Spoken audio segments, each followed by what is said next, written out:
I heard I followed a jarhead. Army's in the house. Huh? It is great to be here. Thank you for inviting me. Like many of you, well, all of you, I spent most of my career in public service, whether in the armed forces or at the VA. And one of the things that I learned is that oftentimes the jobs that you do that are most vital and most important are the ones that are the least appreciated day to day. And I just want you to know that I want to start by thanking each and every one of you for what you do to keep us safe. You know, when I got in my helicopter and I went out to fly a mission, my guys did something that few people in this country or around the world understand, and that is they guaranteed the quality of their work with their lives. And the only people who understand that statement are our brothers and sisters in the firefighting and police forces. And every day. Let me tell you what that means, right?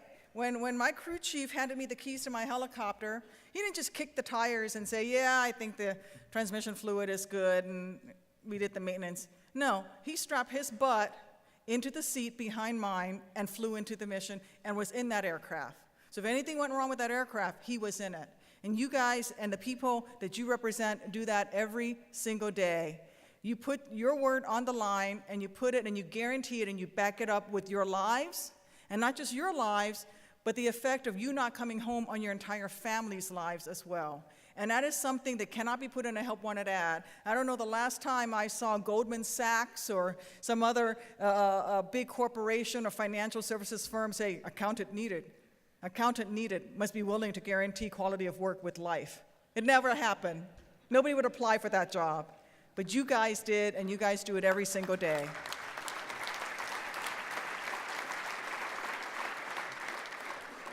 And you pay for it, too. You pay for it not just with your lives, but with the workplace injuries. You know, my chief of staff's husband is a firefighter in Glenview, and young guy, he's in his 30s, but he's got the back problems to show for it. He's got all the issues that come with even just 10, 15 years of service, and he's looking to finish out an entire career. So I understand what you give up. You give up the time away from your family, but you give up your body physically in order to save other people and other people's property.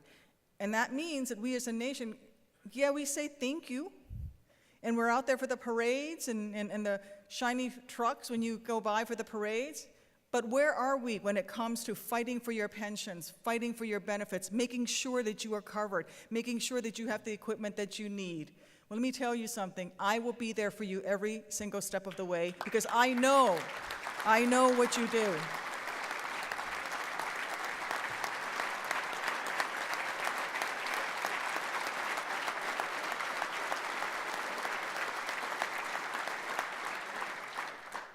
And that's why I'm a strong supporter of fire and safer federal funding grants to support local fire departments. As many of you know here, this funding can be a matter of life and death, literally, for our firefighters. I also know that sometimes when you're faced with the tough choices, you still choose to do the job that you need to do, even though your pay may be on the line, you may not have the equipment that you need, all the volunteer firefighters out there who do it for the good of their community. And I want to talk to, let me tell you a story. Let me tell you a story about the guy who was the door gunner on my helicopter. And I think this is a good example of the dedication that you and your members put on the line every single day. And that is, you know, my door gunner was this young kid from Peoria, and big goofy kid. And if there was some trouble brewing someplace, he may not be involved in it, but he was always there. And you know the one, right? The young recruit that joins the firehouse, and something goofy or stupid happens, he's just standing there like, it wasn't me. And this was Kurt, and he's a really smart guy, and he's a helicopter pilot now in his own right, maintenance test pilot. But at the time, he was my door gunner, and he volunteered to be a door gunner. He was actually a paperwork record clerk But he volunteered to be a door gunner because we didn't have enough door gunners in Iraq. And so he got trained up, and he was on that mission.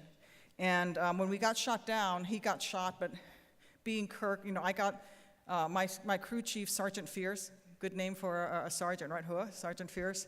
Sergeant Fierce almost lost his leg. He was sitting right behind me when the RPG hit. And I lost my legs and part of my arm, and the pilot in command was scorched and burned. We were able to land the aircraft, but Kurt, being Kurt, couldn't get a heroic wound. Kurt got shot in the ass. He's got a Purple Heart to show for it, but he got shot because it's Kurt. I mean, something weird, goofy is going to happen, it's going to happen to him. But here's the thing, he was actually shot in the tailbone. But here's the deal. Bleeding, losing a heck of a lot of blood, going into shock, he did his job anyway. Scared out of his mind, he'd been in the Army, a minute, but he took his door gun and he stumbled towards the bad guy. Because his job on that team, on that crew, when we got shot down, was to protect the perimeter. And so even though the bad guys were jumping into their pickup trucks and headed our way, and there was a rescue bird right there, and they were carrying me out, they were carrying Sergeant Fierce out, Dan Milberg was trying to orchestrate the medevac rescue and everything, he walked towards the bad guys and stood the perimeter. And I asked him later, I was like, dude, why didn't you just, yeah. And I said,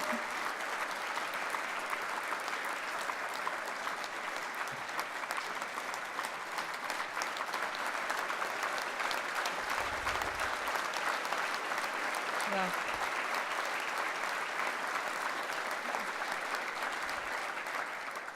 And he stood, and here's the thing.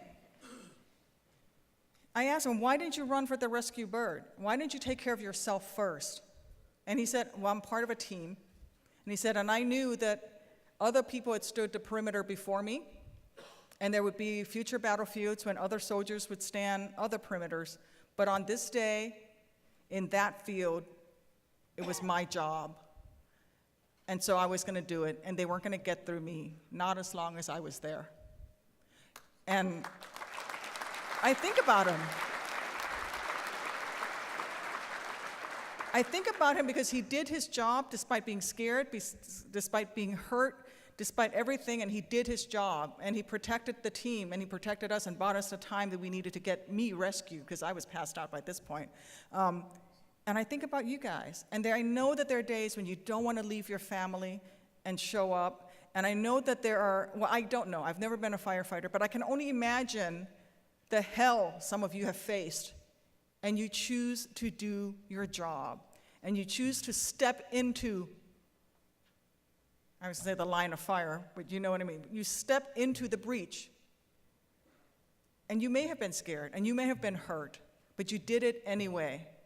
And because of it, we are better for it as communities. People are alive who would not be alive now, and you did it.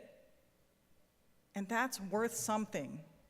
It's worth something to this nation, but unfortunately, oftentimes people forget that when it's not their house that's on fire, or their family member that is hurt, or their neighborhood.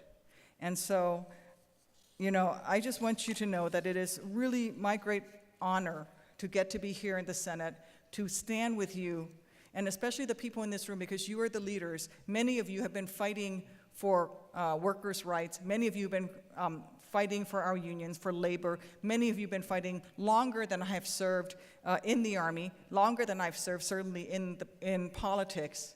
But I just want to say what an honor it is for me to step up and stand next to you on that perimeter, fighting to protect those benefits that you and your members have earned so that you can go out there and step into the fire to protect and serve our nation and our communities. And I won't give up on you, because I know not a single one of you has ever given up when your job was on the line, because nobody was going to get through you, not on that day, not in that field, when you were the one that had to do the job. So God bless each and every one of you, your members all around this great nation. God bless those of you who have served in uniform.